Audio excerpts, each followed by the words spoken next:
우리는 더 이상 누구를 따라 하려는 게 아닙니다. 우리는 미래를 만들고 있습니다. 서울대 출신 MIT 박사 류세라의 당당한 선언이었습니다. 하지만 백악관 아시아 전문가들은 코웃음을 쳤습니다. 한국이 뭘 안다고? 물건이나 조립하는 나라가. 그런데 단 8개월 만에 세계 최대 반도체 공장이 한국에 완공됐습니다. 대만보다 크고 미국보다 첨단인 그 공장에는 깜짝 놀랄 사람들이 있었습니다. 텍사스, 캘리포니아, 독일에서 온 최고 엔지니어들이었습니다. 미국이 쫓아낸 바로 그 사람들이 이제 경쟁자를 위해 일하고 있었던 겁니다. 세계를 뒤바꾼 한국의 은밀한 작전, 그 전말을 밝힙니다. 시작하기 전에 잠깐 좋아요와 구독을 눌러주시면 영상 제작에 큰 힘이 됩니다. 안녕하세요. 제 이름은 올리버 스턴이에요. 저는 세상에 대해 모든 걸 다 안다고 생각했어요. 매일 아침 7시 정각이면 저는 백악관 제 책상에 앉았어요.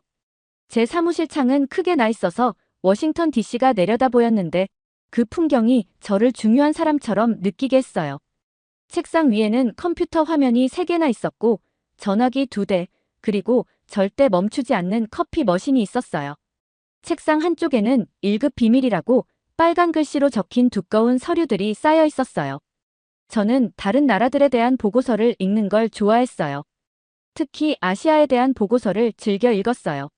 숫자와 그래프를 보면 제가 똑똑해진 것 같았고 다음에 무슨 일이 일어날지 예측할 수 있다고 생각했어요.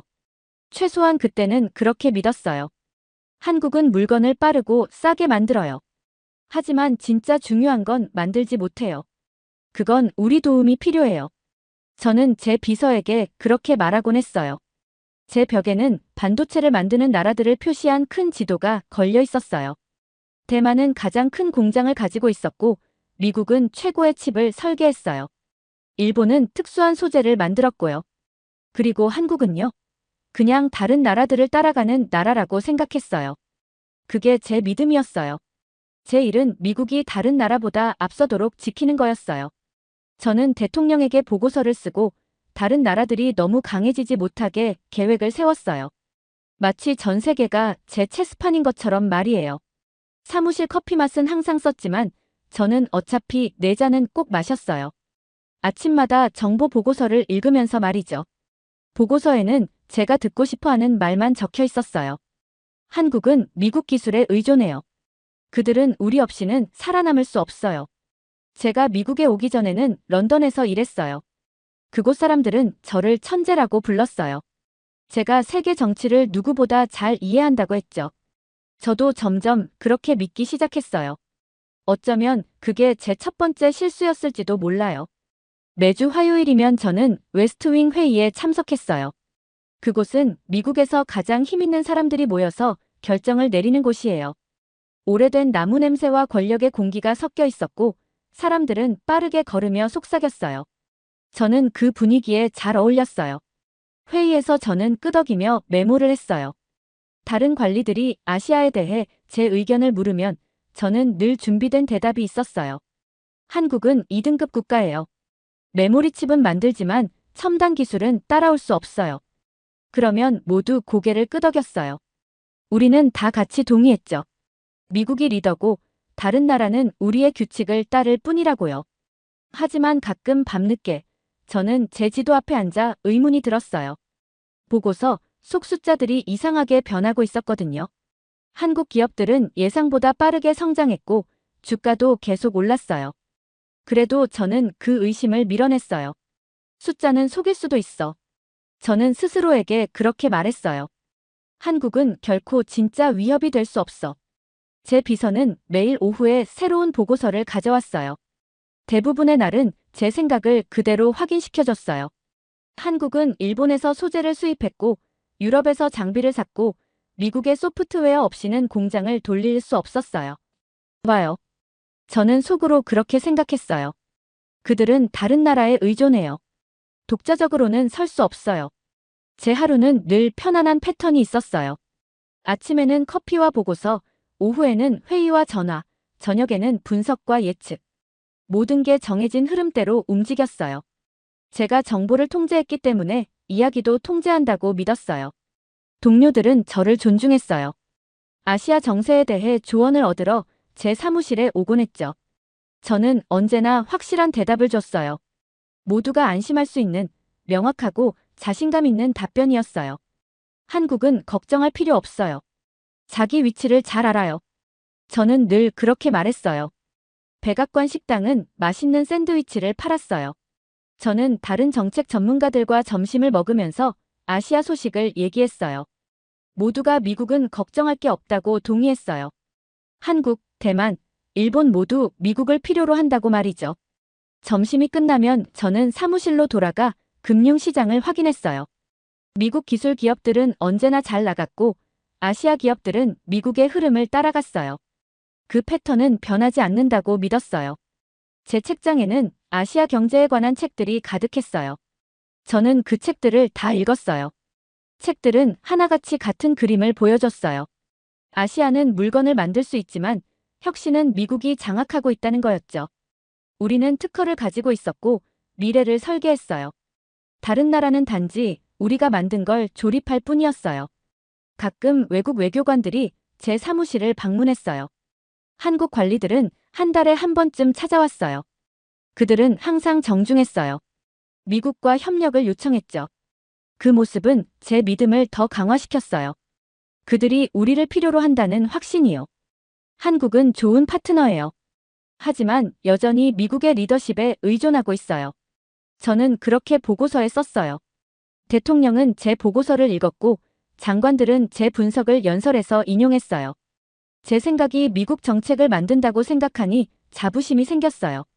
제 세계 이해가 의미 있는 거였죠. 저녁이 되면 마침내 사무실을 나섰어요. 집까지는 워싱턴의 조용한 거리를 지나 20분 정도 걸렸어요. 포토맥 강이 보이는 멋진 아파트에서 살았는데 제 인생은 정돈되고 예측 가능하다고 느껴졌어요. 잠자리에 들기 전 저는 휴대폰으로 국제 뉴스를 확인했어요. 한국 기업들은 새 제품을 발표했고 일본은 새로운 소재를 개발했으며 중국은 생산을 확장하고 있었어요. 그래도 저는 걱정하지 않았어요. 그들은 결국 미국 고객을 위해 경쟁하는 것뿐이야. 우리가 여전히 주도권을 가지고 있어. 저는 그렇게 생각했어요. 아침 6시 반이면 알람이 울렸고 또 하루가 시작됐어요. 보고서를 읽고 회의에 참석하고 제가 이미 알고 있다고 믿는 걸 다시 확인하는 하루였죠. 미국이 세상을 이끌고 한국은 미국을 따른다. 그게 자연스러운 질서라고 믿었어요. 하지만 저는 몰랐어요. 모든 게 곧 바뀔 거라는 걸요. 제 예측과 패턴으로 가득했던 편안한 세상이 무너질 거라는 걸 전혀 몰랐어요. 제가 얼마나 틀렸는지를 가르쳐줄 사건이 바로 다음 날 전화벨이 울리면서 시작될 줄은 꿈에도 몰랐어요. 모든 걸 바꿔버린 전화는 월요일 아침에 왔어요. 저는 두 번째 커피를 마시고 있었는데 제 비서가 문을 두드렸어요. 그런데 얼굴이 걱정스러워 보였어요. 그 애가 그런 표정을 짓는 건 처음 봤어요. 상황실에서 회의가 있어요. 지금 바로요. 상황실은 정부가 가장 중요한 결정을 내리는 곳이에요. 창문도 없고 긴 테이블과 심각한 얼굴의 사람들이 앉아 있는 방이에요. 거기로 호출이 오면 무언가 큰일이 벌어진 거였어요. 저는 노트북을 챙기고 복도를 걸어갔어요. 제 구두가 대리석 바닥 위에서 딱딱 소리를 냈어요.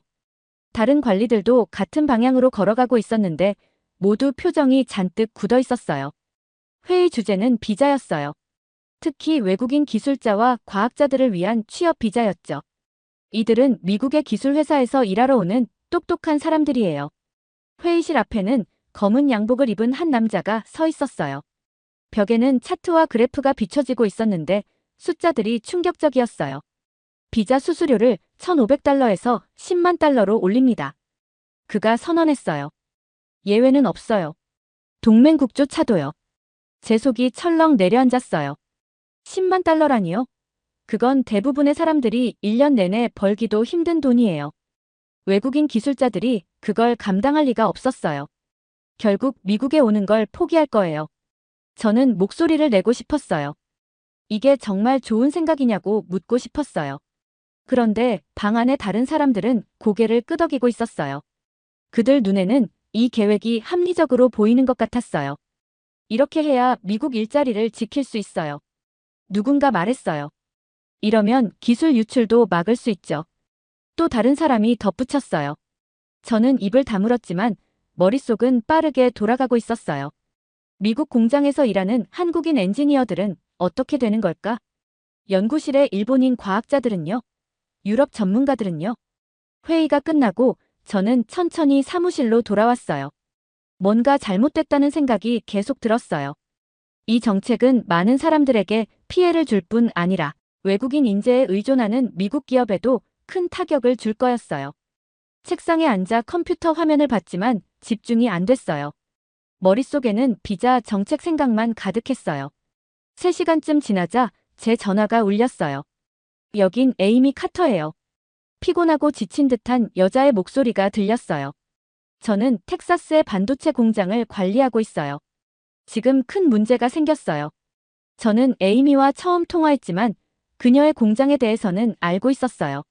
미국 기업의 중요한 컴퓨터 칩을 생산하는 곳이었고 2,000명이 넘는 사람들이 일하는 곳이었죠. 무슨 문제인가요? 제가 물었어요. 에이미가 설명했어요. 한국 엔지니어들이 공장의 가장 복잡한 기계를 운영하고 있다고요. 이 기계들은 아주 정밀해서 수년간의 훈련 없이는 다룰 수 없었어요. 그 한국인 엔지니어들은 5년 동안 그곳에서 일하며 생산 과정을 속속들이 알고 있었어요. 한국 엔지니어들이 비자를 갱신하지 못하면 생산 라인을 멈춰야 해요. 에이미가 말했어요. 그럼 컴퓨터 칩 생산이 중단되고 2,000명의 미국인들이 일자리를 잃어요. 제 손에 땀이 나기 시작했어요. 이게 바로 제가 걱정했던 상황이었어요. 그분들 없이 얼마나 버틸 수 있나요? 제가 물었어요. 아마 2주 정도요. 에이미가 대답했어요. 그 뒤에는 기계들이 고장나요. 미국인 직원들은 고치는 방법을 몰라요. 우리는 한국 전문가들이 있어서 그동안 따로 훈련을 시키지 않았거든요. 저는 전화를 끊고 벽을 멍하니 바라봤어요. 편안했던 제 세상이 갈라지기 시작하는 것 같았어요. 며칠 동안 더 많은 전화가 걸려왔어요. 더 많은 나쁜 소식, 제가 전혀 예상하지 못했던 문제들이었어요. 디트로이트의 자동차 공장이 연락해왔어요. 전기차를 만들려면 일본 배터리 전문가가 필요하다고 했어요. 없으면 공장을 닫아야 한다고 했어요. 캘리포니아의 연구소도 전화했어요. 유럽 과학자들이 새로운 소재를 개발하고 있었는데 그들이 짐을 싸고 떠날 준비를 하고 있다고 했어요. 시애틀의 한 소프트웨어 회사도 전화를 했어요. 최고의 프로그래머들이 인도와 한국 출신이었는데 이 정책 때문에 세계의 주요 프로젝트를 취소한다고 했어요. 대체 인력이 없었거든요. 전화 한 통마다 제 불안은 커졌어요. 잠도 잘 오지 않았어요.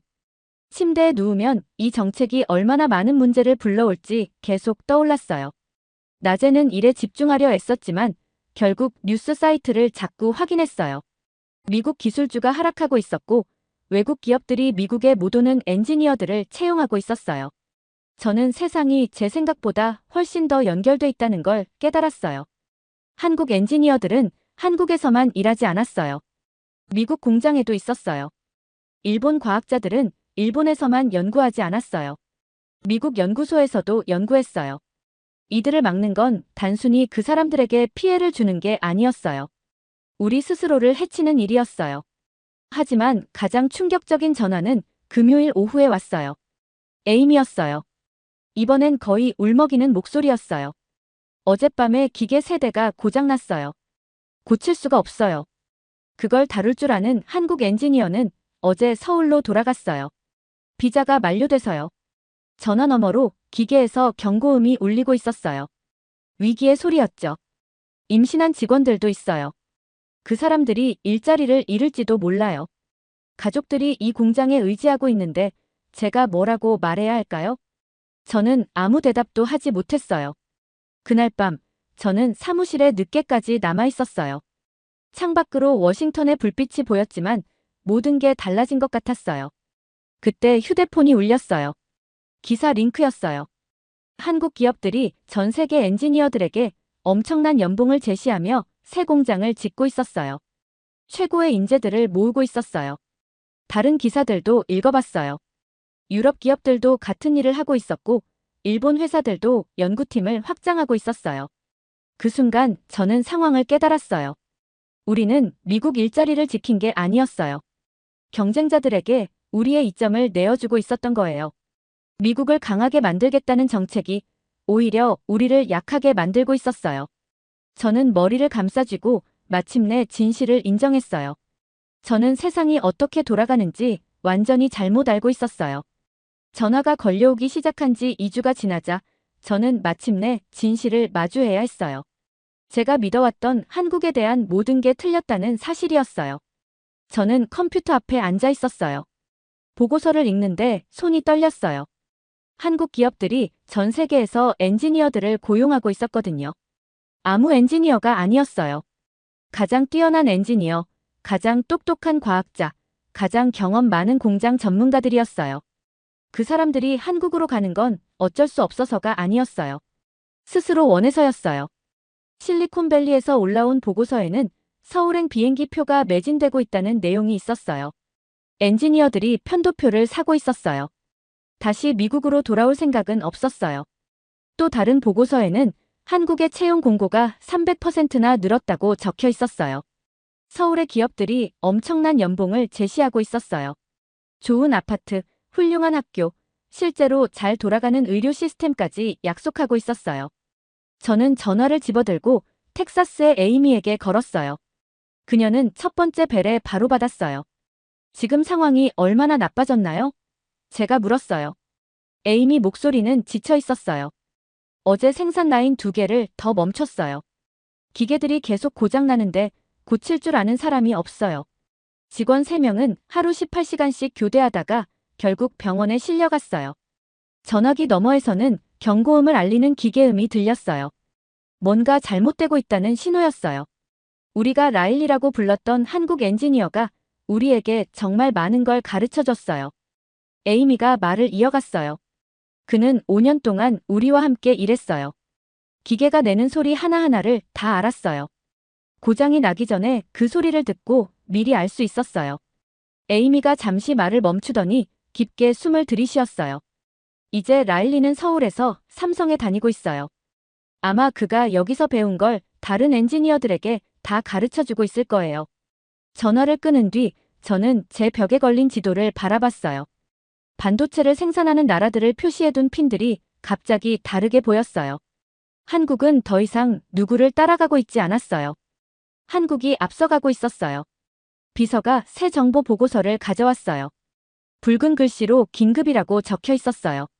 안에는 한국에서 지어지고 있는 거대한 공장 사진이 들어있었어요. 건설 노동자들이 밤낮 없이 벽을 세우고 있었고 건물은 어마어마하게 컸어요. 보고서에는 삼성이 세계에서 가장 첨단의 반도체 공장을 짓고 있다고 적혀 있었어요. 대만의 어떤 시설보다 크고 미국의 어떤 시설보다도 크다고 했어요. 그리고 완공까지는 8개월밖에 남지 않았다고 했어요. 그런데 가장 충격적인 건 누가 그 공장을 짓고 있느냐였어요. 텍사스에서 온 엔지니어, 캘리포니아의 과학자, 독일의 공장 전문가들까지.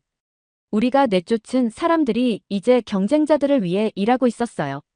다음 장을 넘기자 제 속이 뒤틀리는 사진이 보였어요. 복잡한 기계 옆에 서 있는 흰 가운의 여성이었어요. 설명에는 이렇게 적혀 있었어요. 류세라 박사, 삼성 HBM 연구 디렉터. 류 박사는 35살 정도로 보였어요. 카메라를 향해 자신감 있게 웃고 있었어요. 뒤에는 온도 차트와 성능 그래프가 떠 있는 컴퓨터 화면들이 보였어요.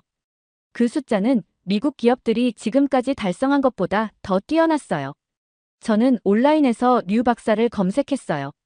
그녀는 서울대학교를 졸업한 뒤 MIT에서 박사 학위를 받았고 인텔에서 3년간 일하다가 한국으로 돌아왔대요. 그리고 지금은 한국의 메모리 칩을 더 빠르고 효율적으로 만드는 혁신 연구를 이끌고 있었어요. 제가 찾은 기사에는 그녀의 말이 인용돼 있었어요. 우리는 더 이상 누구를 따라 하려는 게 아닙니다.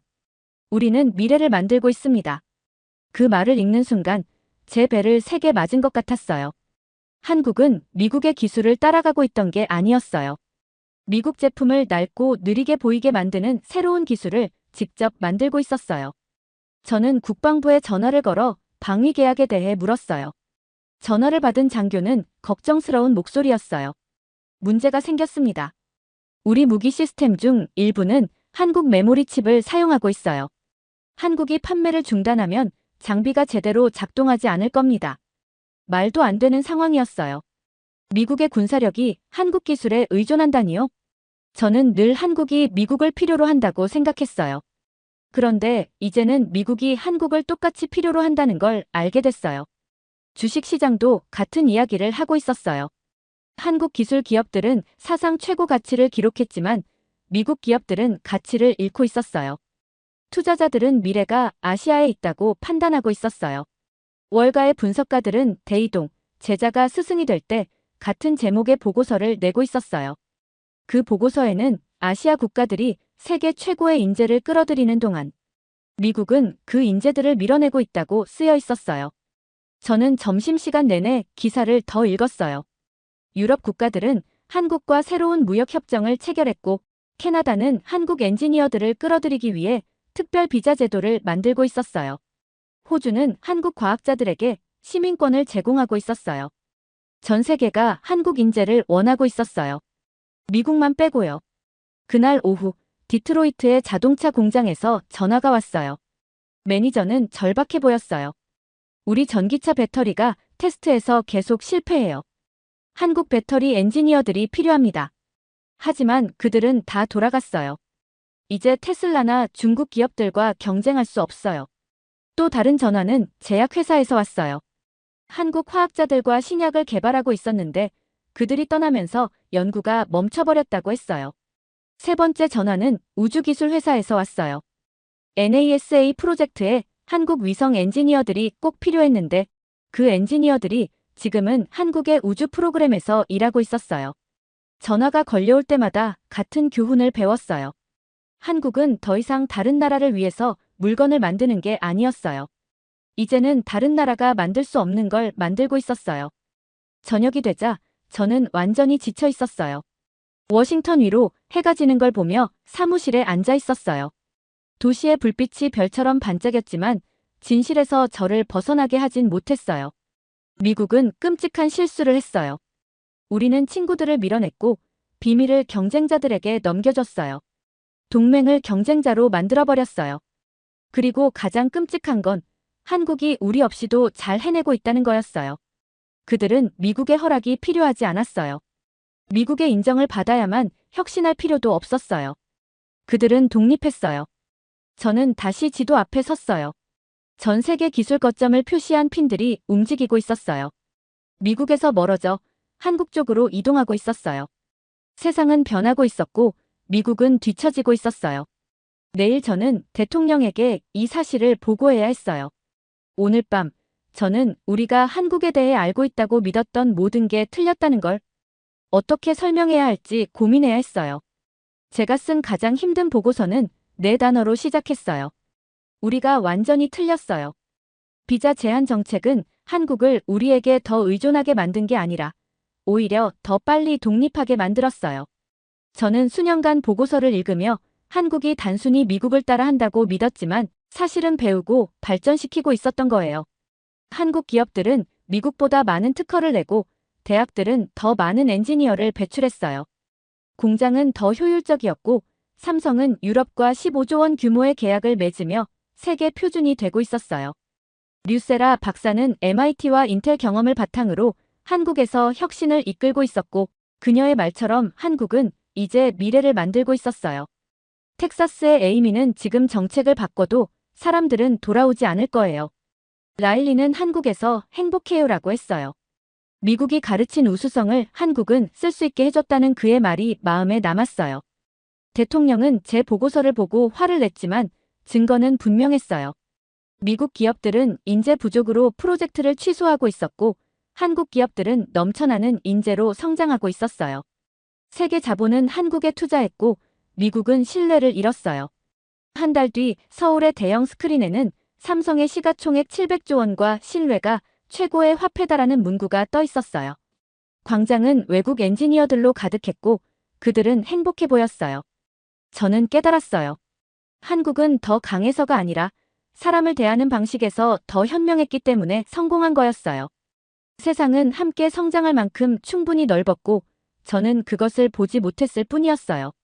잘 들으셨나요? 세상에는 가슴 따뜻한 이야기들이 가득합니다. 감동 힐링 사연은 해외에서 전해지는 감동적인 사연들을 소개하며 다양한 이야기들을 통해 위로와 희망, 그리고 하루의 힐링을 선물해드립니다. 조그마한 힐링이 되셨다면 구독과 알림 설정도 큰 힘이 되어요. 다음 영상에서 더 좋은 사연으로 찾아뵙겠습니다. 시청해주셔서 감사합니다. 한국은 6주 내 협상 테이블로 돌아올 것입니다. 유럽 최고의 무역 분석가 마르크 호프만이 자신만만하게 보고서에 적었습니다. 그는 수십 년간 국제 무역의 흐름을 예측해왔고, 특히 한국처럼 순종적인 나라는 쉬운 상대였죠. 미국이 317명을 구금하고 비자 수수료를 100배 올리고 3,500억 달러를 요구했을 때도 그는 태연했습니다. 결국 굴복할 겁니다. 늘 그래왔으니까요. 하지만 3주가 지나자 상황은 정반대로 흘러갔습니다. 한국은 협상 테이블로 돌아오지 않았고 오히려 러시아와 손잡고 북극 항로를 열어버린 겁니다. 그리고 그가 직접 쇄빙선에 올라탔을 때 한 한국인 엔지니어의 한마디가 그의 인생 전체를 뒤흔들었습니다. 얼음은 가장 단단한 곳을 밀면 안 깨집니다. 약점을 찾아야 합니다. 대체 무슨 의미일까요? 지금부터 확신에 찬 전문가를 무너뜨린 북극의 진실을 공개합니다. 시작하기 전에 잠깐 좋아요와 구독을 눌러주시면 영상 제작에 큰 힘이 됩니다. 저는 매일 아침 같은 손에 같은 커피를 들고 사무실 창가에 서요. 제 아래로 함부르크 항구가 거대한 퍼즐처럼 이미 완성된 모습으로 펼쳐져 있어요. 컨테이너 선들은 정확히 정렬돼 있고 크레인들은 금속 팔을 규칙적으로 움직여요. 모든 게 제가 예측한 그대로 움직이고 있었어요. 제 이름은 마르크 호프만이에요. 42살이고 15년 동안 전 세계의 선박 이동을 연구해왔어요. 기업들이 화물을 어디로 보내야 할지, 어떤 항로를 써야 할지, 어떤 나라를 신뢰해도 되는지를 알려주는 보고서를 작성하죠. 사람들이 저를 고용하는 이유는 제가 보통 맞기 때문이에요. 오늘 아침 항구는 차갑고 겨울 안개가 회색 담요처럼 물 위에 깔려 있어요. 제 시선 끝에 한국 컨테이너선이 정시에 부두로 들어오고 있어요. 보고서대로예요. 한국은 일정을 잘 지켜요. 다른 사람이 만든 계획을 충실히 따르는데 능하죠. 저는 보고서에 여러 번 이렇게 썼어요. 한국은 물건을 잘 만들지만 새로운 걸 발명하진 않는다고요. 한국은 조립하고 모방하고 남이 만든 걸 더 좋게 개선해요. 모욕이 아니라 데이터가 그렇게 말했어요. 제 동료들도 동의했고 해운 기록도 그렇다고 말해줬어요. 모든 게 제 분석을 뒷받침했어요. 저는 커피를 마저 비우고 책상에 앉았어요. 컴퓨터 화면엔 새 이메일들이 빛나고 있었죠. 대부분은 지루했어요. 회의 요청, 청구서 질문, 싱가포르로 가는 컨테이너 요율문의 같은 것들이었어요. 하나씩 삭제하다가 눈에 띄는 메일이 보였어요. 제목은 붉게 표시돼 있었어요. 긴급 미마이너스한 무역 사건. 저는 클릭했어요. 메일은 짧았어요. 애틀랜타에 있는 동료가 보낸 거였죠. 문장은 간단하고 충격받은 듯 했어요. 한국인 노동자 317명, 조지아에서 체포됨. 모두 자동차 공장 근무자. 경찰이 수갑 채움. 미국 정부 비자 문제 있다고 주장. 추가로 새 비자 수수료 발표됨. 이전보다 100배 비쌈. 또 미국, 한국의 무역 파트너십 사전 비용 3,500억 달러 요구. 저는 2번 읽었어요. 그리고 의자에 기대어 생각했어요. 솔직히 말해 놀랍지 않았어요. 비즈니스 세계에서 흔히 있는 일이에요. 강한 나라가 약한 나라를 압박할 때 이런 방식으로 협상하죠. 미국이 원하는 게 있는 거예요. 한국은 몇 주 불편해할 거고 결국 새로운 조건을 받아들이겠죠. 그리고 모든 게 다시 정상으로 돌아갈 거예요. 저는 이런 패턴을 여러 번 봤어요. 1980년대 일본, 2010년대 중국. 강한 나라가 밀어붙이면 약한 나라는 굽히죠. 세상은 그렇게 움직여왔어요. 저는 새 분석 보고서를 열고 빠르게 타이핑했어요. 한국은 6주 내 협상 테이블로 돌아올 것.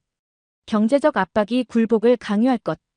한국 기술 산업은 미국 시장 접근에 의존함. 결론 일시적 혼란. 관계의 구조적 변화 없음. 저장 버튼을 눌렀어요. 또 하나의 예측이 완성됐다는 뿌듯함이 밀려왔어요. 저는 패턴을 읽어내는 사람이고, 그래서 제 일이 성공적이에요. 하지만 뭔가가 걸렸어요. 동료가 보낸 메일에 동영상 파일이 첨부돼 있었어요. 보통 이런 건 시간 낭비라 안 열어보지만 이상하게 이번엔 클릭했어요. 영상은 40초 남짓이었어요. 경찰서로 보이는 건물 안 작업복을 입은 남자들이 줄지어 서 있었어요. 손이 뒤로 묶인 채 수갑을 차고 있었죠. 카메라가 천천히 그들을 비췄어요. 모두 어리둥절한 표정이었어요. 화도 저항도 없고 그냥 무슨 일이 일어나는지 이해하지 못하는 눈빛이었죠. 카메라가 한 남자에서 멈췄어요. 아마도 50세쯤, 머리에 희끗희끗한 새치가 섞여 있었어요. 작업복 가슴에 달린 명찰엔 이렇게 적혀 있었어요. 현대수석 생산 엔지니어 박. 저는 영상을 멈췄어요. 그리고 그의 손을 확대해봤어요. 사무실 손이 아니었어요. 거칠고 상처투성이었죠. 조명 아래에서 오래 일해 검게 그을린 피부, 뜨거운 금속에 대인 흔적까지 있었어요. 진짜 몸으로 물건을 만드는 사람의 손이었어요. 그 손을 한참 바라보다가 영상을 껐어요. 그리고 스스로에게 말했어요. 상관없다고. 엔지니어 1명, 317명 그게 패턴을 바꾸진 않는다고. 한국은 협상할 거고 미국은 이길 거예요. 배들은 여전히 일정대로 함부르크 항을 드나들겠죠. 그런데도 머릿속에서 그 손이 지워지지 않았어요. 그때 제 상사가 문자를 보냈어요. 내일 로테르담 회의. 한국 분석 준비해. 저는 답장을 보냈어요. 준비됐어요. 하지만 사실 준비되지 않았어요. 뭔가 이상했어요. 무엇인지 정확히는 모르겠지만요. 그날 오후 프리드리히라는 동료가 제 방에 들렀어요. 그는 60세 가까이 된 선배 분석가예요. 한국 소식 들었나? 그가 물었어요. 네. 일시적 압박이에요. 결국 굴복할 거예요. 그는 고개를 끄덕였어요. 당연히 굴복하지. 2019년, 2016년 기억나나? 처음엔 떠들다가 결국 미국이 원하는 대로 서명하잖아. 맞아요. 제가 대답했어요. 한국은 반응적이지 주도적이지 않아. 그는 확신에 찬 어조였어요. 근면하고 공장은 훌륭하지만 전략적 시야는 없어. 늘 다른 나라를 보고 따라가. 저는 고개를 끄덕였어요. 제 보고서에 적은 말 그대로였어요. 그가 나간 뒤에도 저는 그 영상 파일을 계속 열어봤어요. 그리고 엔지니어의 손에서 시선을 떼지 못했어요. 그날 저녁 또 다른 메일이 왔어요. 이번엔 처음 보는 러시아 정부 인사, 세르게이 말리닌이라는 사람이었어요. 호프만 씨 미마이너스한 사태와 관련해 모스크바에서 관찰 회의를 엽니다. 귀하의 분석이 유명하니 독립 전문가로 참석해 주시면 감사하겠습니다. 비용은 전액 부담합니다. 저는 바로 삭제했어요. 왜 모스크바에 가겠어요? 러시아는 이 상황을 이용해 한국의 거래를 제한하겠죠. 한국은 잠깐 고민하는 척하다 결국 미국으로 돌아갈 거예요. 정치적 연극일 뿐이에요. 제 시간 낭비죠. 저는 더 중요한 일이 있어요.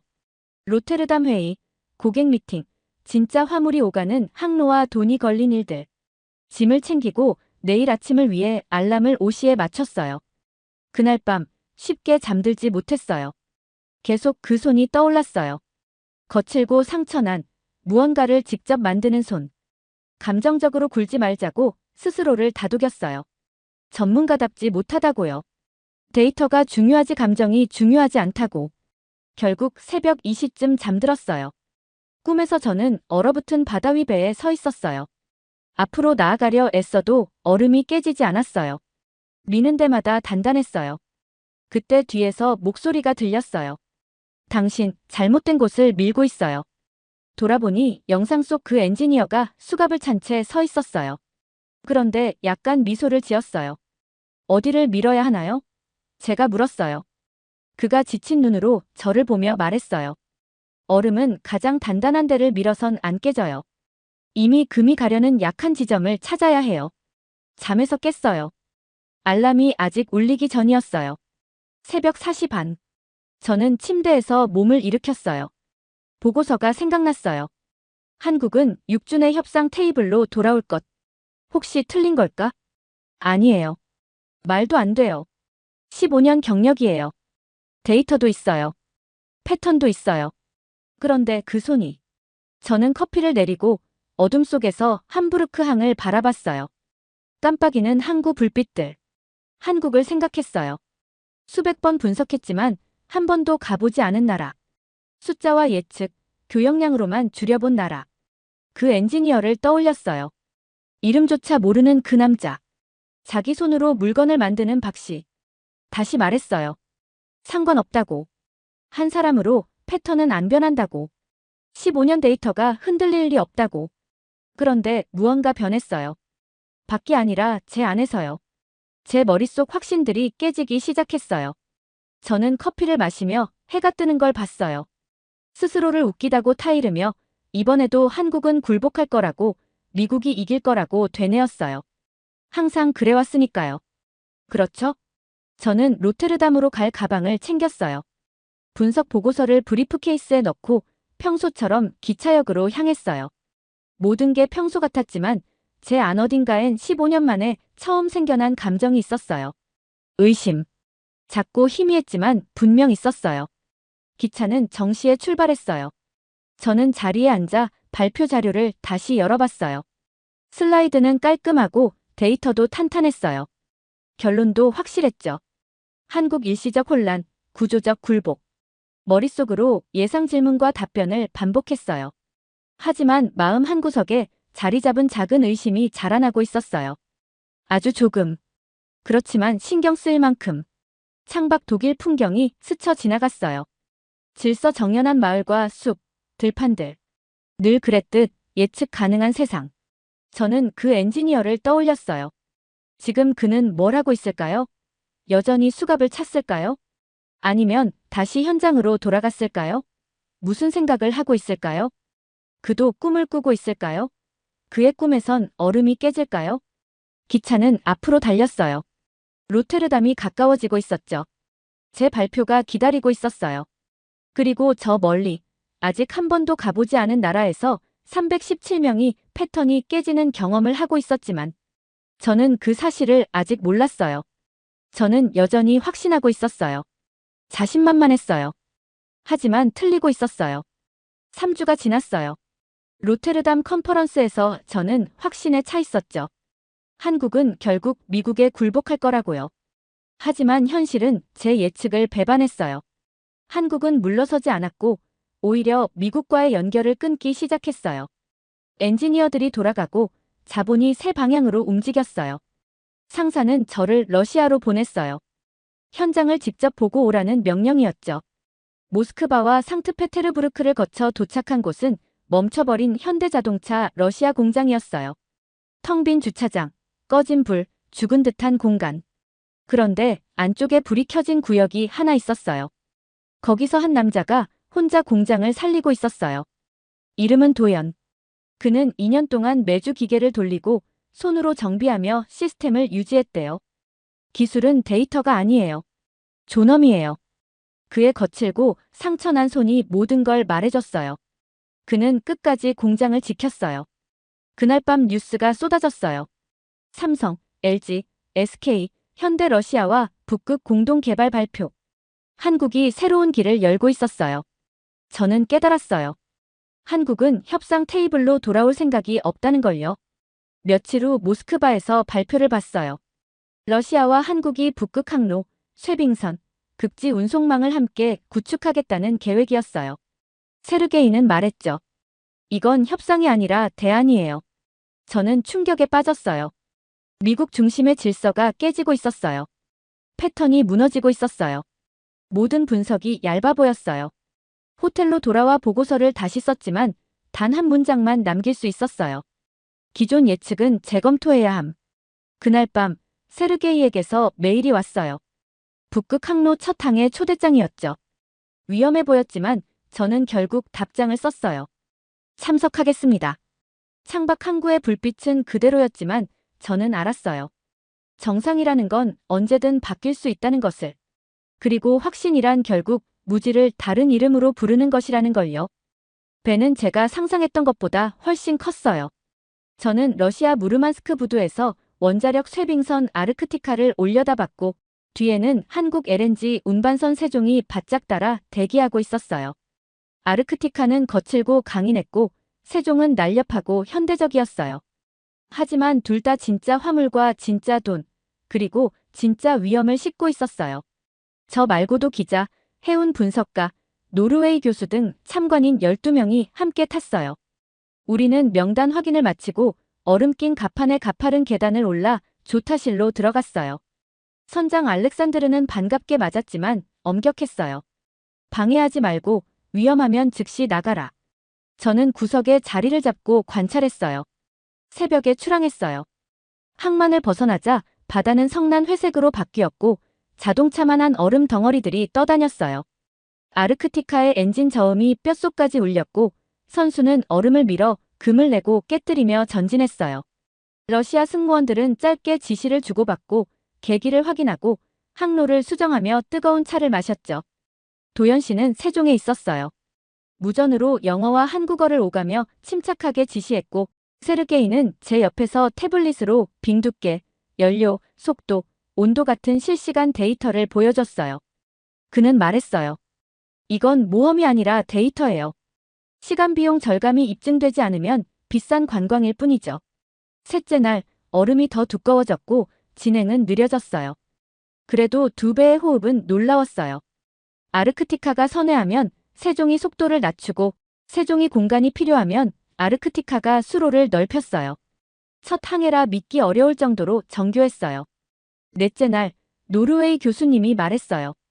이 속도를 유지하면 남쪽 항로 대비 40% 단축이에요.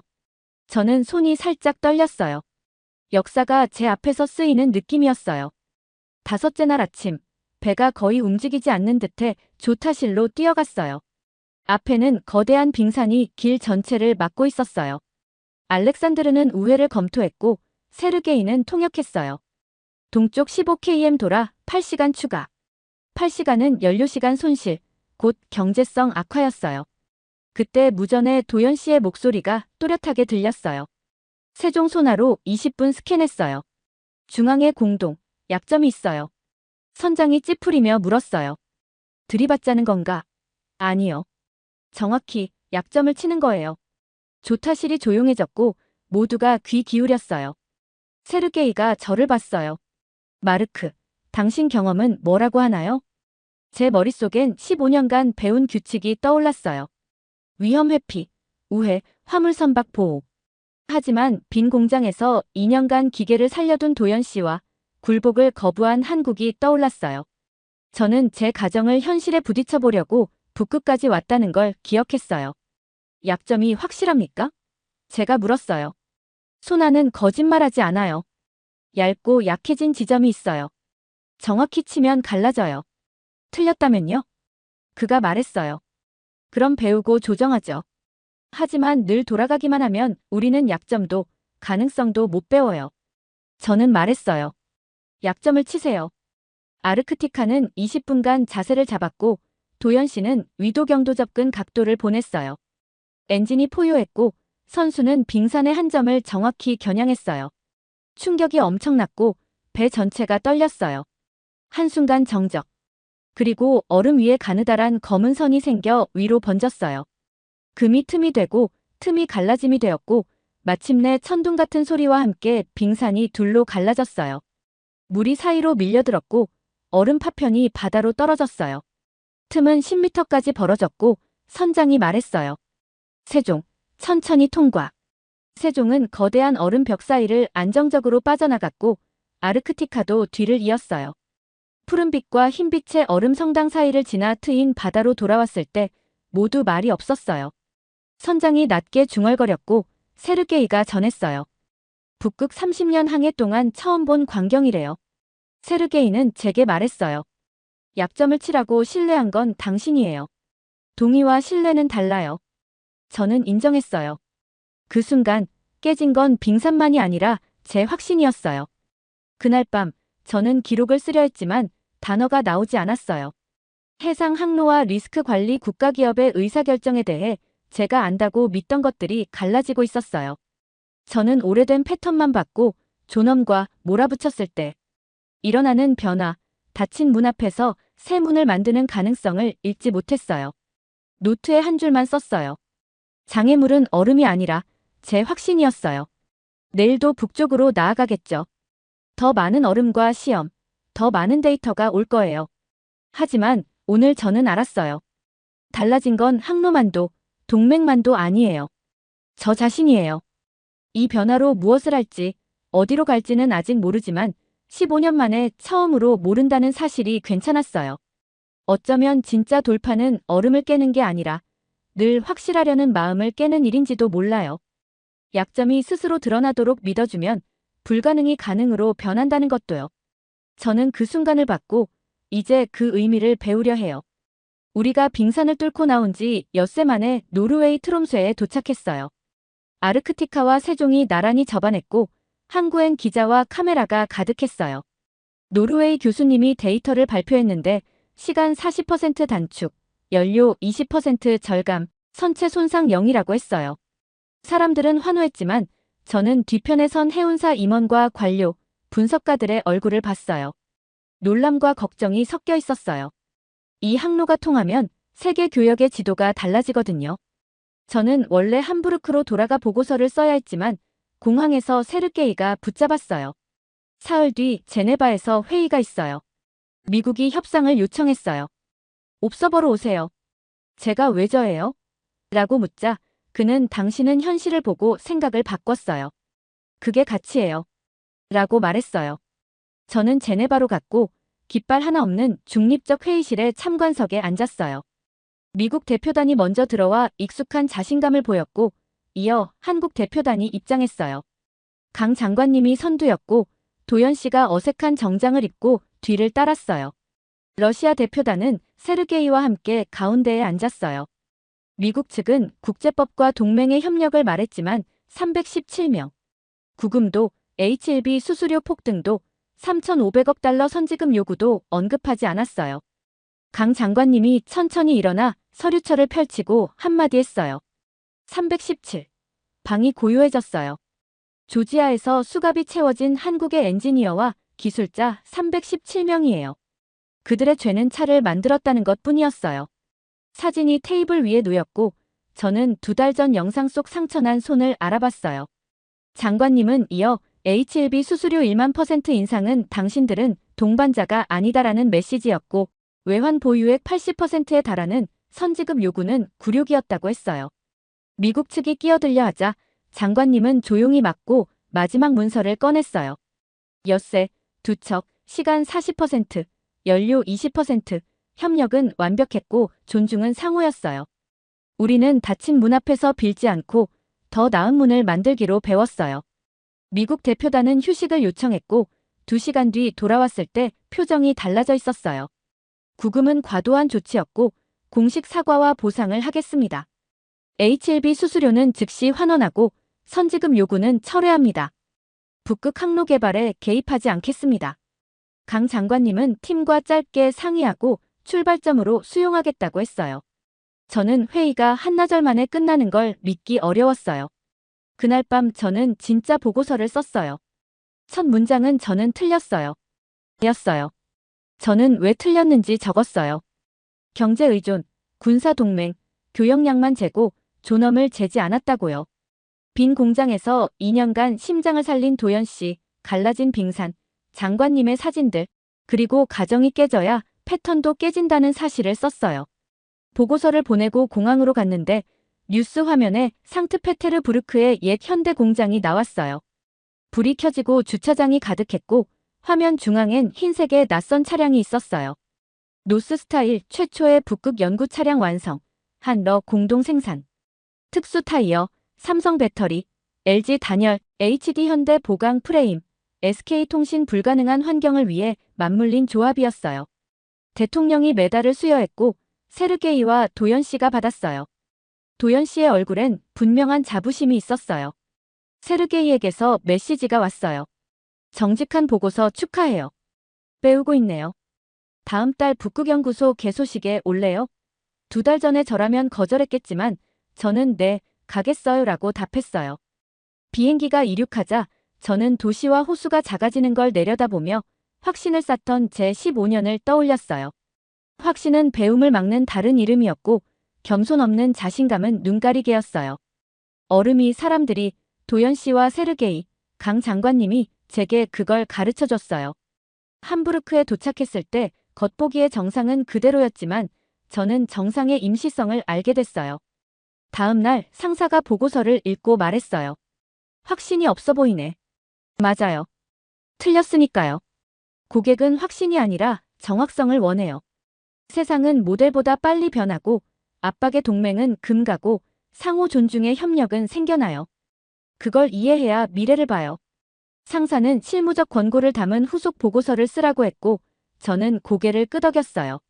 그 다음 몇 주 동안 북극 항로는 사라지지 않고 자랐어요. 시험 항해가 늘고 데이터가 쌓였고 더 많은 회사가 관심을 보였어요. K-스택 얼라이언스는 블라디보스토크에 공동 연구소를 열어 지식과 역량을 함께 쌓기 시작했어요. 미국도 조용히 태도를 바꿨고 317명에게 공식 사과와 보상을 했어요. 힘의 서열은 쉽게 바뀌지 않지만 존중과 균형은 달라졌어요. 그리고 무엇보다 제가 달라졌어요. 어느 아침 저는 함부르크 항을 보며 커피를 마셨어요.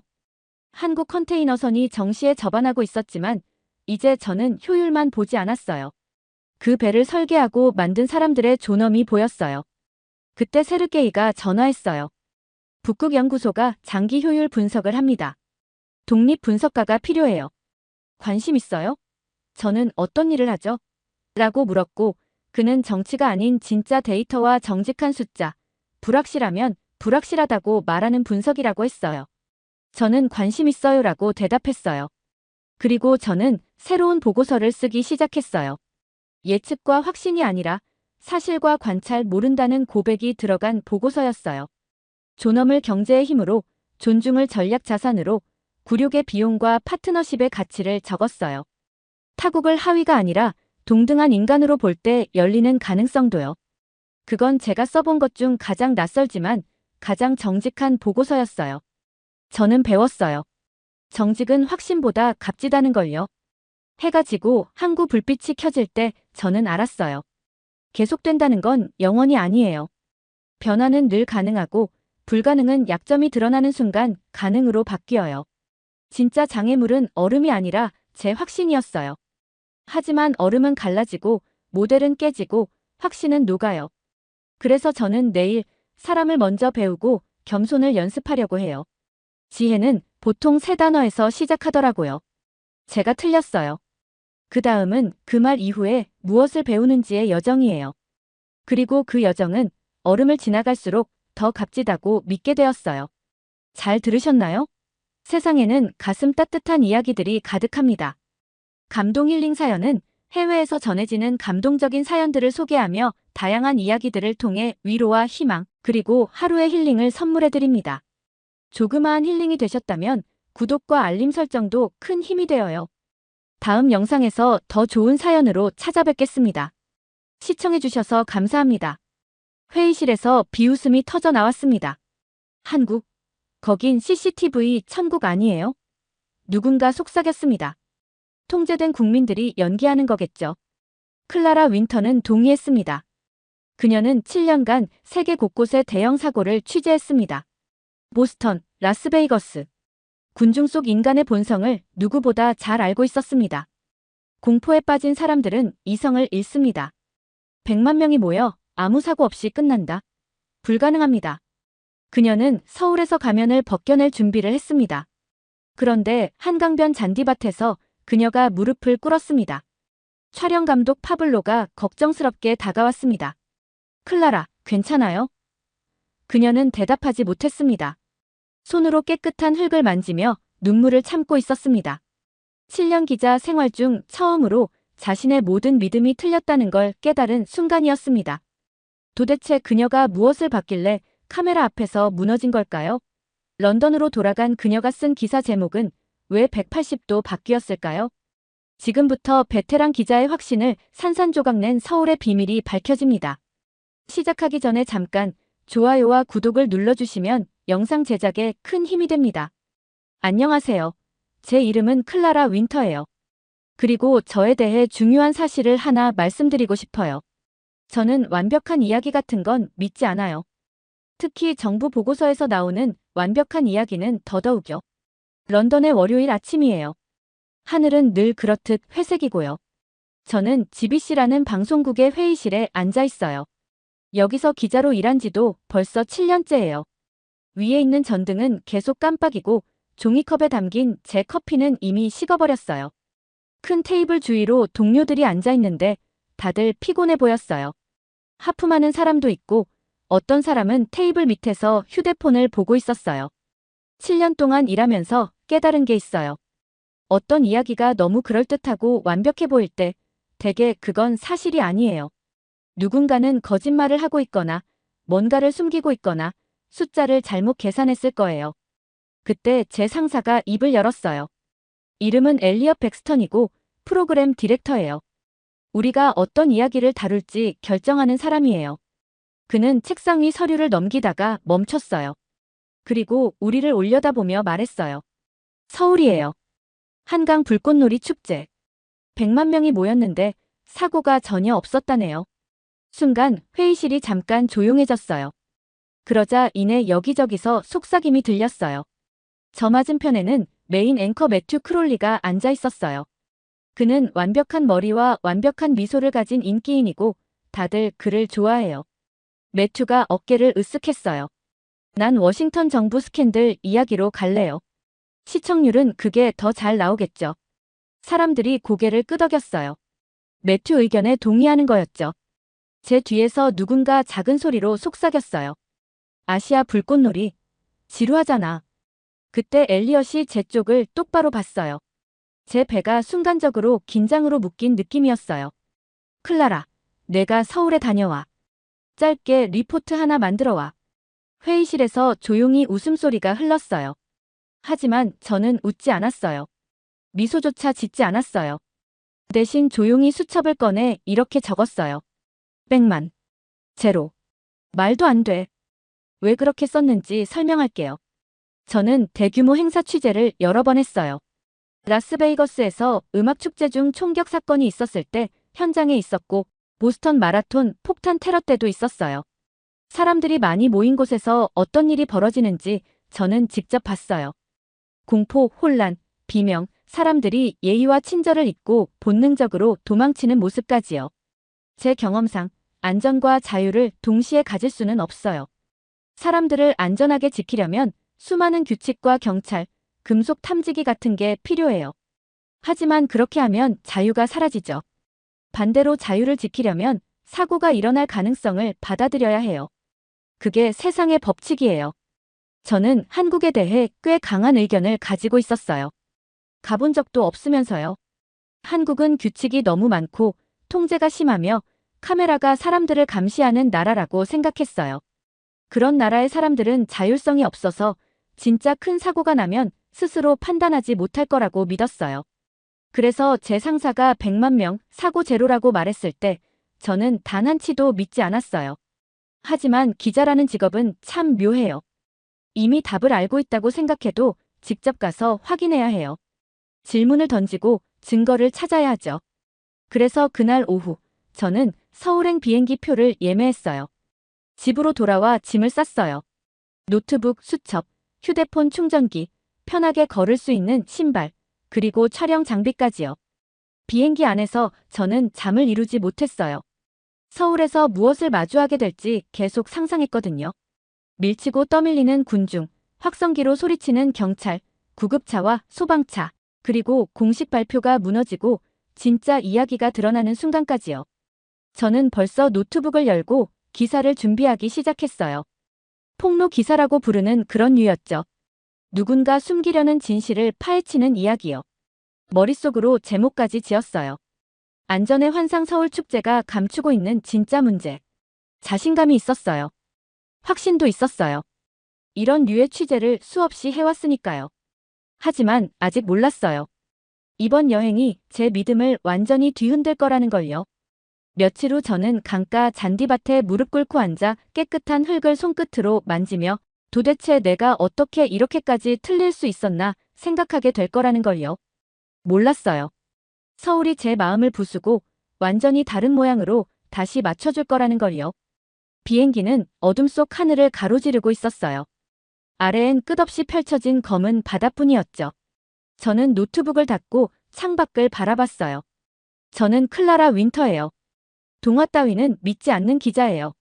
하지만 곧 알게 될 거예요.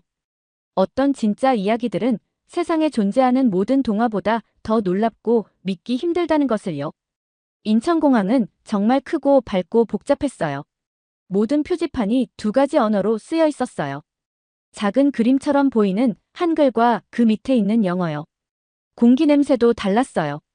빗방울 냄새에 뭔가 달콤한 향이 섞여 있었어요. 나중에 누군가 알려줬는데 그게 자판기에서 나오는 보리차 향이라고 하더라고요. 입국장에는 파블로 산체스가 저를 기다리고 있었어요. 파블로는 제 촬영 감독이에요. 제가 인터뷰하고 글을 쓰면 그는 모든 장면을 찍어요. 그는 스페인 출신이고 저보다 이틀 먼저 서울에 와서 촬영지 탐색과 테스트 촬영을 했어요. 파블로를 보자마자 뭔가 이상하다고 느꼈어요. 그는 늘 느긋하고 행복해 보이는 사람이에요. 그런데 오늘은 다른 의미로 신이 난 얼굴이었어요. 눈빛이 평소보다 훨씬 반짝였거든요. 클라라, 이곳을 직접 봐야 해요. 그는 제 짐 중 하나를 집어들며 말했어요. 이틀 동안 시내를 촬영했는데 우리가 생각한 곳이 아니에요. 저는 눈을 굴렸어요. 파블로는 뭐든 쉽게 감탄하거든요. 멋진 건물, 길거리 음식, 창문에 비치는 햇빛까지요. 하지만 저는 예쁜 장면을 찍으러 온 게 아니에요. 사실을 찾으러 왔죠. 다음 날 아침, 우리는 지하철을 타고 여의나루역으로 갔어요. 축제는 저녁부터 시작되지만 미리 가서 사람들이 어떻게 모이는지 보고 싶었어요. 일이 꼬이기 시작하는 순간을 잡고 싶었거든요. 오후 2시쯤 도착했는데 이미 강가 주변에 수천 명이 모이고 있었어요. 저는 주에 깊게 바라봤어요. 언제 혼란이 시작될지, 사람들이 언제 밀치고 다투기 시작할지 기다렸어요. 그런데 아무 일도 일어나지 않았어요. 대신 저는 런던이나 뉴욕, 파리에서 한 번도 본 적 없는 광경을 봤어요. 사람들이 마치 서로 연습이라도 한 것처럼 유연하게 움직였어요. 마치 물이 바위 사이를 흐르듯 자연스럽게요. 지팡이를 짚고 천천히 걷는 할머니 한 분이 계셨는데 앞에 있던 젊은 남자가 바로 눈치채고 비켜서면서 손짓했어요. 먼저 가세요. 그 남자가 영어로 말했어요. 할머니는 고개를 살짝 숙이며 지나갔어요. 그런데 그 다음이 더 놀라웠어요. 다른 사람들도 그 모습을 보고 따라하기 시작한 거예요. 서로 길을 터주고 아무 지시도 없이 자연스럽게 길을 만들었어요. 파블로는 이미 촬영을 시작했어요. 저는 서둘러 말했어요. 그만 찍어요. 진짜 장면을 찍어야 해요. 싸우는 거, 밀치고 소리 지르는 거, 보안 요원이 통제 못하는 그런 장면이요. 파블로가 카메라를 내리며 묘한 표정으로 저를 봤어요. 클라라, 그가 조용히 말했어요. 혹시 지금 이게 진짜 장면이면 어쩌죠? 저는 대답하지 않았어요. 그냥 그를 뒤로 하고 강변 쪽으로 걸어갔어요. 가족들이 잔디밭에 돗자리를 펼쳤는데 아무렇게나 놓은 게 아니었어요. 사람들의 길을 남겨두고 질서 있게 자리를 잡았더라고요. 서로 처음 보는 사람들인데 마치 약속이나 한 듯죠. 한 엄마가 아이들과 함께 돗자리를 옮기며 다른 사람들이 지나갈 수 있게 조정하는 모습도 봤어요. 사람들이 음식을 나누고 있었어요. 청소년들이 옆 가족에게 치킨을 건네고 할아버지 할머니가 대학생들에게 수박을 나눠줬어요. 어떤 한국 가족은 외국인 관광객에게 웃음과 손짓으로 김밥을 권하고 있었어요. 길을 잃은 듯한 관광객 한 명이 배터리가 나간 휴대폰을 들고 멍하니 서 있었는데 한 여학생이 다가가 보조 배터리를 건넸어요. 관광객은 처음엔 어리둥절해하다가 금세 고마워했어요. 여학생은 사용법을 알려주고 그냥 계속 써도 된다고 손짓했어요. 아무도 시키지 않았어요. 보상도 없을 거예요. 그냥 스스로 한 거였어요. 저는 그 자리에서 수첩을 들고 멍하니 서 있었어요. 이 완벽함이 거짓이라는 증거를 찾으러 왔는데 수천 개의 작은 친절을 어떻게 연출할 수 있을까요? 낯선 사람에게 휴대폰 충전기를 빌려주는 장면을 어떻게 꾸밀 수 있을까요? 그때였어요. 베이지색 블레이저를 입은 여성이 눈에 들어왔어요. 안전관리라고 적힌 하얀 천막 근처에 서 있었고 태블릿을 들고 있었어요. 머리는 단정하게 단발로 잘려 있었죠. 제 기자증을 본 그녀가 다가왔어요. 당신이 영국 기자시죠? 그녀가 완벽한 영어로 물었어요. 저는 윤서현이에요. 기다리고 있었어요. 축제를 어떻게 관리하는지 보실래요? 제 기자 본능이 즉시 반응했어요. 이건 세팅된 거야. 보여주고 싶은 것만 보여줄 거야. 문제는 감출 거야. 이건 홍보용이야. 하지만 저는 기자예요. 불편해도 이야기를 따라가야 해요. 네. 저는 대답했어요. 모두 보여주세요. 윤서현 씨가 미소를 지으며 천막 쪽으로 걸어갔어요. 저는 뒤따랐고 서울에 도착한 이후 처음으로 낯선 감정을 느꼈어요. 아마도 내가 이곳을 전혀 모르는 걸지도 모르겠어요. 서현 씨가 저를 통제 텐트 안으로 안내했어요.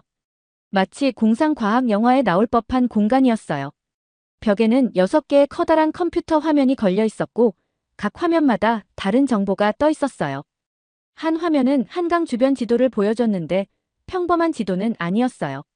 초록, 노랑, 빨강으로 구역이 표시되어 있었고 그 색깔들이 몇 초마다 계속 바뀌고 있었어요. 이건 사람들이 어디에 모여 있는지 보여주는 거예요. 서현 씨가 설명했어요. 초록은 여유, 노랑은 붐비기 시작, 빨강은 너무 혼잡하다는 뜻이에요. 휴대폰 신호를 기반으로 인원수를 추적해요. 저는 화면에 가까이 다가가 봤어요. 사람들이 움직일 때마다 색이 바뀌고 있었어요. 어떤 구역에 인파가 몰리면 초록에서 노랑으로, 그리고 빨강으로 변했어요. 빨강으로 변하면 어떻게 해요? 제가 물었어요. 자원봉사자들을 보내서 덜 붐비는 곳으로 안내해요. 이동 경로를 더 열어주기도 하고요. 가끔은 방송으로 안내도 해요. 그녀가 다른 화면을 보여줬어요. 이번에는 계속 업데이트되는 그래프와 숫자들이 떠 있었어요. 이건 예측 시스템이에요. 그녀가 말했어요. 과거 축제 데이터, 날씨, 현재 인파 흐름을 분석해서 문제 생길 가능성을 미리 알려줘요. 저는 예전에 취재했던 축제들이 떠올랐어요. 혼란과 공포, 정보 부족 언제나 늦게야 상황을 알 수 있었고 이미 사고가 난 뒤였죠. 응급 상황이 생기면요? 제가 물었어요. 서현 씨가 3번째 화면을 가리켰어요. 드론 위치를 나타내는 작은 헬리콥터 아이콘들이 지도를 따라 움직이고 있었어요. 이 드론들은 촬영용만이 아니에요. 그녀가 설명했어요. 응급 의료 물품을 실어 나를 수 있어요. 누가 다치면 3분 안에 붕대, 약, 제세동기 같은 걸 전달할 수 있어요. 저는 허점을 찾고 싶었어요. 시스템의 약점을 발견하고 싶었죠. 그래서 기자들이 늘 묻는 질문을 던졌어요. 만약 컴퓨터가 실수하면요? 서현 씨는 방어적으로 굴지 않았어요. 변명도 하지 않았어요. 그냥 제 눈을 똑바로 바라보며 담담히 말했어요. 컴퓨터가 실수할 때도 있어요. 그녀가 차분히 말했어요. 그래서 기술보다 시민들의 인식이 더 중요해요. 시스템은 이미 서로를 돕고 싶어하는 사람들에게만 도움이 될 수 있거든요. 그녀는 잠시 말을 멈췄어요. 얼굴이 조금 더 진지해졌어요. 우리는 아픈 경험에서 배웠어요. 판교, 이태원 그 비극에서 사람들이 목숨을 잃었죠. 어떤 게 잘못됐는지 철저히 분석했고 시스템을 바꿨고 자원봉사자 교육 방식을 바꿨어요. 시민들에게도 안전을 가르쳤어요. 그녀의 목소리엔 자랑이 없었어요. 대신 무거운 책임감만 느껴졌어요. 잊지 않겠다는 다짐이 담겨 있었죠. 제가 또 다른 질문을 하려던 순간 서현 씨의 무전기에서 잡음이 섞인 한국어 목소리가 빠르게 들려왔어요. 그녀의 표정이 즉시 변했어요. 아이 한 명이 실종됐어요. 그녀가 저를 보며 말했어요. 4살 남자아이, 파란 모자에 노란 가방이에요. 마지막으로 화장실 근처에서 목격됐대요. 이제다. 저는 속으로 생각했어요. 이제 무너진다. 여기서부터 공황이 시작될 거야. 하지만 서현 씨는 침착했어요. 무전기에 대고 짧고 정확하게 지시를 내린 뒤 빠르게 텐트를 나갔어요. 저도 곧장 뒤를 따라갔고 파블로는 이미 카메라를 들고 찍고 있었어요. 밖에서는 한 젊은 엄마의 목소리가 인파를 가르며 들려왔어요. 제 아들요. 제 아들 못 보셨어요? 제 아내 본능이 외쳤어요. 경찰, 차단선, 인파 통제, 봉쇄. 하지만 움직이기도 전에 전혀 예상치 못한 일이 벌어졌어요. 사람들이 당황하거나 달아나지 않았어요. 그냥 모른 척하고 지나치지도 않았어요. 대신 그들은 스스로 움직이기 시작했어요. 젊은 사람들은 강 쪽으로 내려가 아이를 찾기 시작했고 어르신들은 길목과 쉼터를 확인했어요. 아이가 있는 부모들은 출구 쪽으로 흩어졌어요. 누구도 지시하지 않았는데 자연스럽게 역할이 나눠지고 있었어요. 한 대학생이 휴대폰을 꺼내 앱을 열었어요. 빠르게 글을 입력했어요. 아이 실종, 사세 남자아이, 파란 모자, 노란 가방, 시구역 화장실 근처에서 마지막 목격. 몇 초 만에 주변 사람들의 휴대폰이 동시에 진동했어요. 알림을 보고 다들 수색에 합류하기 시작했어요. 주황색 조끼를 입은 자원봉사자들이 나타났어요. 무전기로 통제본부와 연결하며 움직였어요. 이어서 방송 스피커가 켜졌어요. 모두 침착하게 이동해주세요. 실종 아동을 찾고 있습니다. 검색팀이 지나갈 수 있도록 통로를 비워주세요. 아무도 비명을 지르지 않았어요. 아무도 밀치지 않았어요. 사람들은 오히려 속도를 늦추고 주위를 주의 깊게 살피며 길을 터주었어요. 위쪽에서 드론 소리가 들렸어요. 드론들이 낮게 내려오며 군중을 촬영하고 있었어요. 파블로는 모든 것을 찍고 있었지만 저는 제 카메라를 제대로 잡을 수조차 없었어요. 이건 제가 예상한 장면이 아니었어요. 혼란이 아니었어요. 완전히 다른 무언가였어요. 수천 명이 한순간에 하나의 구조팀이 되어버린 거였어요. 누구의 강요도 없이요. 그리고 그 순간 저는 깨달았어요. 100만 명의 사람들 한가운데 서서 어쩌면 제가 완전히 틀렸을지도 모른다고요. 10분이 지났어요. 하지만 제겐 10시간처럼 느껴졌어요. 엄마는 울고 있었지만 침착하려 애쓰고 있었어요. 2명의 할머니가 양옆에서 엄마의 손을 꼭 잡아주고 있었어요. 그분들은 말없이 곁에 서서 지켜주고 있었죠.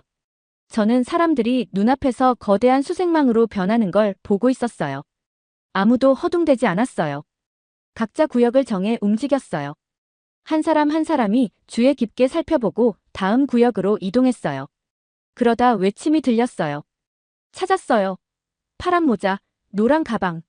D 구역 화장실 근처. 곧 스피커에서 그 소식이 전해졌어요. 안도의 물결이 한순간에 군중을 덮쳤어요. 수색하던 사람들이 멈추고 미소 지었어요. 몇몇은 조용히 박수를 쳤고 어떤 이들은 고개를 끄덕이며 각자의 자리로 돌아갔어요. 자원봉사자들이 팔짱을 끼고 인간 통로를 만들었어요. 작은 남자아이가 봉사자의 손을 꼭 잡고 걸어왔어요. 엄마를 보자 아이가 울음을 터뜨렸고 엄마는 아이를 안아 품에 꼭 안았어요. 사람들은 크게 환호하지 않았어요. 사진을 찍지도 않았어요. 대신 모두 함께 한숨처럼 안도하며 숨을 내쉬었어요. 그리고 천천히 조용히 각자의 피크닉 자리로 돌아갔어요. 저는 수첩을 손에 든 채 멍하니 서 있었어요. 파블로가 카메라를 내리고 저를 봤어요. 봤어요? 그가 속삭였어요. 저도 봤어요. 하지만 뭐라고 표현해야 할지 몰랐어요. 저녁이 다가왔어요. 하늘은 보랏빛에서 짙은 남색으로 물들었어요. 곧 불꽃놀이가 시작될 시간이었어요. 저녁 6시쯤 파블로가 추산하기로는 2다리 사이에만 이미 80만 명이 모여 있었어요. 계속해서 사람들이 더 들어오고 있었고요. 저는 긴장하며 기다렸어요. 이제 너무 많아질 거야. 이제 시스템이 무너질 거야 하고요. 하지만 그 순간은 끝내 오지 않았어요. 첫 불꽃이 밤하늘을 갈랐어요. 금빛과 은빛의 꽃들이 어둠 속에서 활짝 피어났어요. 이탈리아 팀의 연출은 아름다웠어요.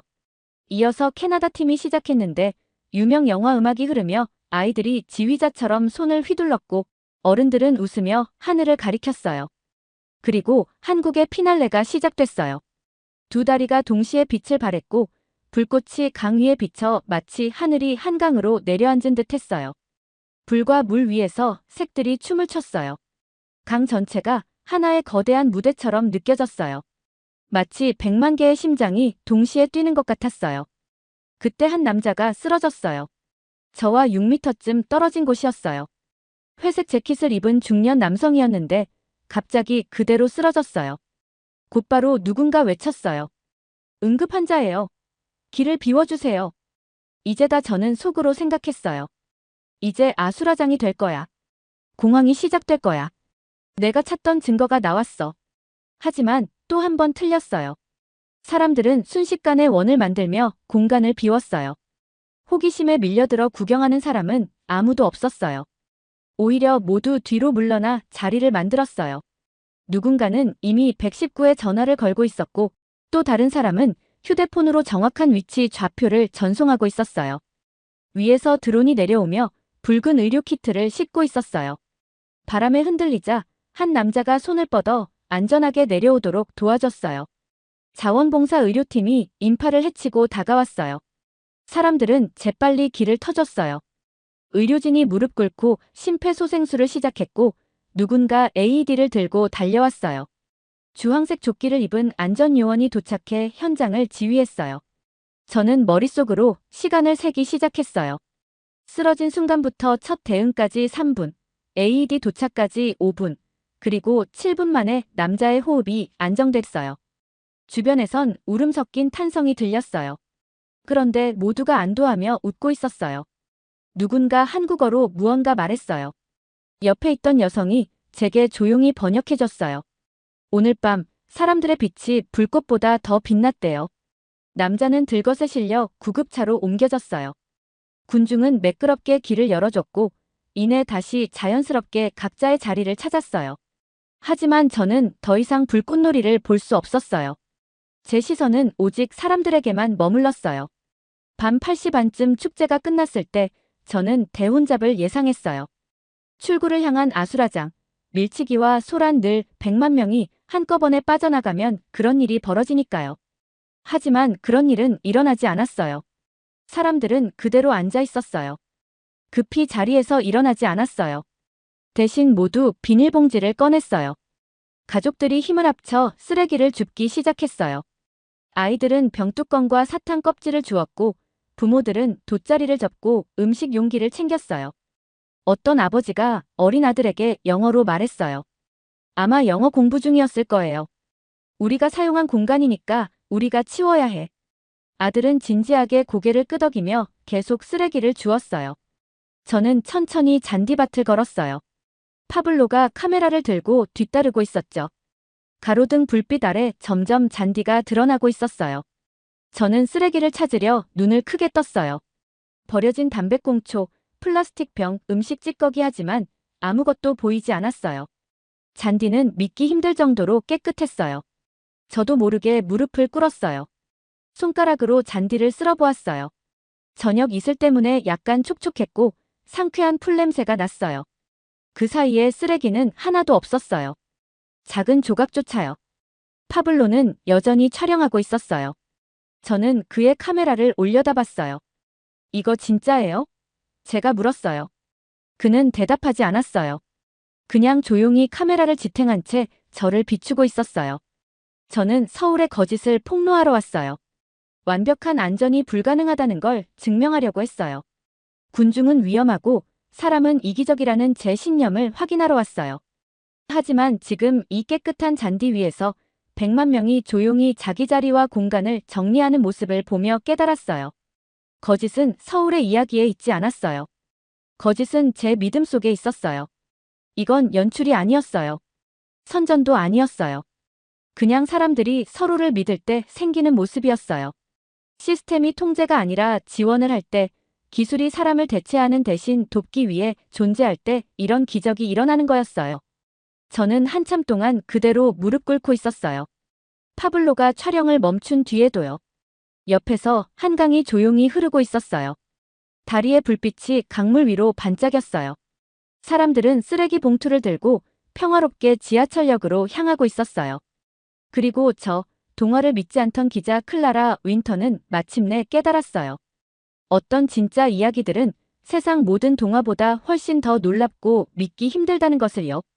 잘 들으셨나요? 세상에는 가슴 따뜻한 이야기들이 가득합니다. 감동 힐링 사연은 해외에서 전해지는 감동적인 사연들을 소개하며 다양한 이야기들을 통해 위로와 희망, 그리고 하루의 힐링을 선물해드립니다. 조그마한 힐링이 되셨다면 구독과 알림 설정도 큰 힘이 되어요. 다음 영상에서 더 좋은 사연으로 찾아뵙겠습니다. 시청해주셔서 감사합니다.